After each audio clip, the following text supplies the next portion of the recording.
సమాజానికి ఎంతో కొంత సేవ చేయాలనే లక్ష్యంతో సాఫ్ట్వేర్ ఉద్యోగం సైతం వదులుకొని పోటీ పరీక్షలకు ప్రిపేర్ అయ్యాడు నల్గొండ జిల్లా కేంద్రానికి చెందిన వెంకటరమణ. 6 ఏళ్లుగా సివిల్ సర్వీసెస్కు సన్నద్ధమవుతూనే టీజీపీఎస్సీ నిర్వహించిన గ్రూప్ 1 ఫలితాల్లో 535.5 మార్కులతో రాష్ట్రంలో 2వ స్థానంలో నిలిచారు. భవిష్యత్తులో సివిల్స్ సాధించడమే లక్ష్యం అంటున్న వెంకటరమణతో చిట్ చాట్. ఇటీవల రాష్ట్ర ప్రభుత్వం ప్రకటించిన గ్రూప్ 1 ఫలితాల్లో రాష్ట్ర స్థాయిలో 2వ ర్యాంకు సాధించి ఉత్తమ ప్రతిభ కనబరిచాడు నల్గొండకు చెందిన వెంకటరమణ. ప్రస్తుతం మనతో పాటు వెంకటరమణ ఉన్నాడు.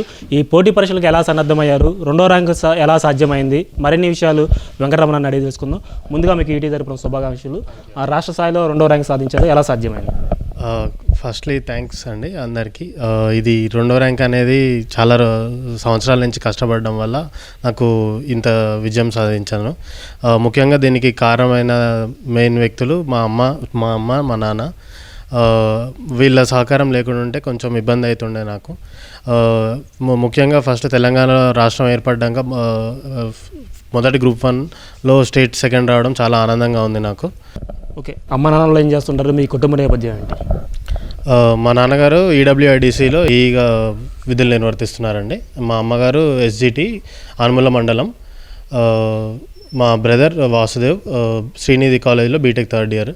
నేను ఎన్ఐటి వరంగల్లో బీటెక్ ఈసీఈ చేశాను 2013 to 17 బ్యాచ్.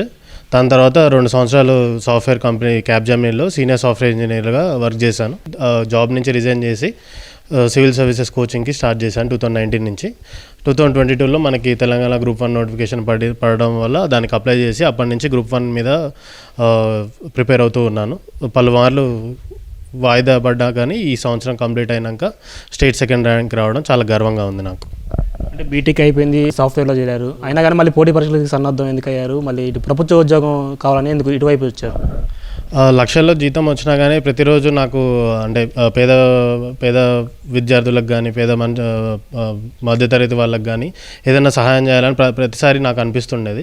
డబ్బు ఎప్పుడు నాకు అంత మంచిగా అనిపించేది కాదు. ఎప్పుడైనా కానీ మనం ఒక 10 మందికి ఉపయోగపడాలనే తపనే నాలో ఎక్కువ ఉండేది. సో అదే నన్ను ఎప్పుడు జాబ్ చేసే ఎప్పుడు నిద్రపోనిచ్చేది కాదు.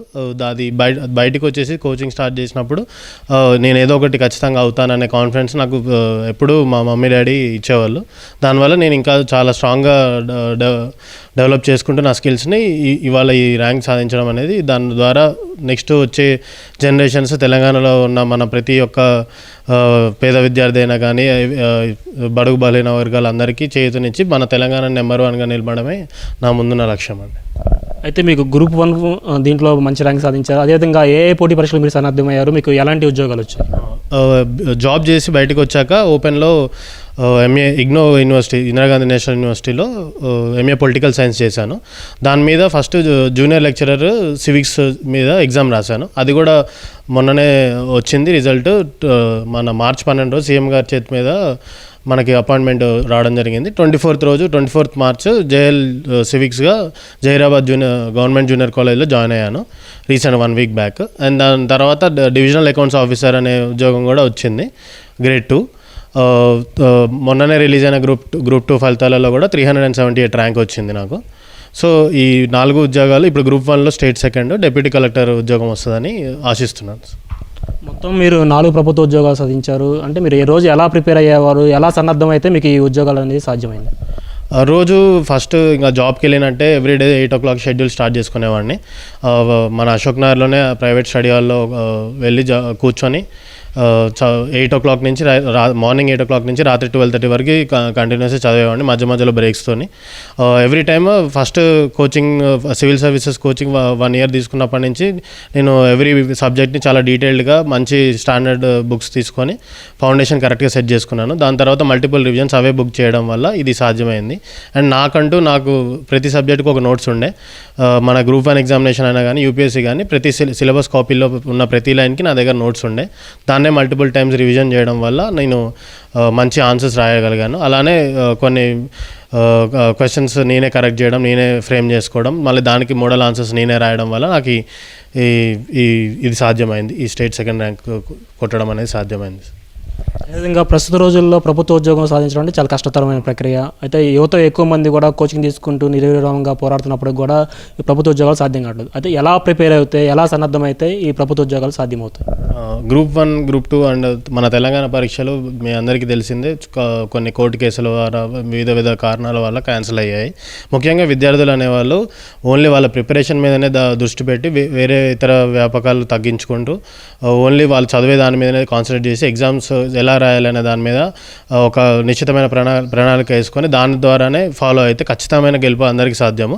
ఫస్ట్ మెయిన్ ఇంపార్టెంట్ థింగ్ వాళ్ళ నోట్స్ చేసుకొని వాళ్ళు కాన్ఫిడెంట్గా ఉంటూ ఎగ్జామ్స్ ఎన్ని నెంబర్ ఆఫ్ మాక్ టెస్ట్ రాస్తే అంత కాన్ఫిడెన్స్ వస్తుంది మనకి. తద్వారా మనం ఎన్ని పోటీ పరీక్షలు వచ్చినా దాంట్లో గెలుపు సాధించడానికి వీలవుతుందండి. ఫస్ట్ మనం నమ్మాలి. దాని నమ్మకం కోసం మీ అంతు మీ పట్టుదల కృషి అనేది చాలా ఇంపార్టెంట్. ఎన్ని అడ్డంకులు వచ్చినా కానీ మనం సాధించగలమనే ఆత్మవిశ్వాసం మీలో ఉండాలి. అప్పుడు ఖచ్చితంగా ఎవరైనా సాధిస్తారు. ఈ పోటీ పరీక్షలు సన్నద్ధమయ్యే సమయంలో కావచ్చు, తర్వాత ఏదైనా మీకు అనుకున్న మార్కులు రానప్పుడు కానీ, ఏదైనా లోన్లీగా ఫీల్ అయినప్పుడు మీకు ఎవరు ఎక్కువగా ప్రోత్సహించేవారు, ఎలాంటి ప్రోత్సాహం ఉంది?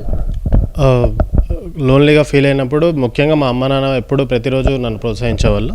వాళ్ళు ఎప్పుడైనా కానీ నాకు చాలా లో ఉన్నప్పుడు వాళ్ళు నా దగ్గరకు వచ్చి నాతో టైం స్పెండ్ చేయడం, నేను వాళ్ళ దగ్గరికి వెళ్ళి టైం స్పెండ్ చేయడం నాకు చాలా హెల్ప్ అయింది. వాళ్ళ ద్వారా స్నేహితులు మొత్తం అవుట్ ఆఫ్ ద వరల్డ్ వెళ్ళకుండా కొంచెం కనెక్టెడ్గా ఉంటూ అందరితో హ్యాపీగా ఉంటే మీకు స్ట్రెస్ అనేది తగ్గిపోతుంది. సో ఆటోమేటిక్గా మీరు ఖచ్చితంగా విజయం సాధిస్తారు.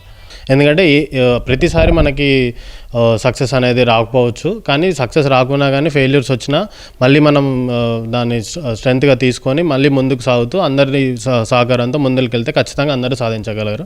ఎప్పుడైనా కానీ లోన్లీగా ఆర్ లోగా ఫీల్ అయినప్పుడు మన క్లోజ్ వన్స్తోని ఎక్కువ టైం స్పెండ్ చేయడం కానీ, బయటికి వెళ్ళేసి రావడం కానీ, అప్పుడు మళ్ళీ ఇంకా ఎక్కువ స్ట్రెంత్ వస్తుంది. కానీ అంతే ఒకళ్ళే కుంగిపోవడము లేకపోతే బయటికి వెళ్ళిపోవడం చేయడం కరెక్ట్ కాదు.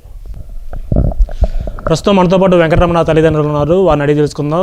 గ్రూప్ 1 ఫలితాల్లో 2వ ర్యాంక్ సాధించారు, ఎలా అనిపిస్తుంది మీకు? చాలా గర్వంగా ఫీల్ అవుతున్నాను. వాడు కష్టపడి మేము పెట్టుకున్న నమ్మకాన్ని సాధించి చూపించాడు కాబట్టి చాలా గర్వంగా ఫీల్ అవుతున్నాను. ఇది మేము ఎప్పుడూ అనుకున్నాము వెంకట్ యూపీఎస్సీ సివిల్సే సాధిస్తాడని. కాకపోతే ఆ కోవిడ్ టైము తర్వాత ఇవన్నీ అడ్డంకుల వల్ల అది రాయలేకపోయాడు. ఇప్పుడు ఈ విజయం అయితే మేమందరం చాలా సంతోషిస్తున్నాం. ఒకటే నేను నమ్మింది, ప్రపంచాన్ని గెలిచే ఆయుధం చదువు అనేది. అది ఆ విధంగా వాడు కూడా చేసి చూపించాడు. చాలా గర్వంగా ఫీల్ అవుతున్నాను నేను. చివరిగా మీ ఫైనల్ గోల్ ఏంటి? ఫస్ట్ నుంచి నేను డిస్ట్రిక్ట్ కలెక్టర్ కావాలని చాలా కష్టపడ్డానండి.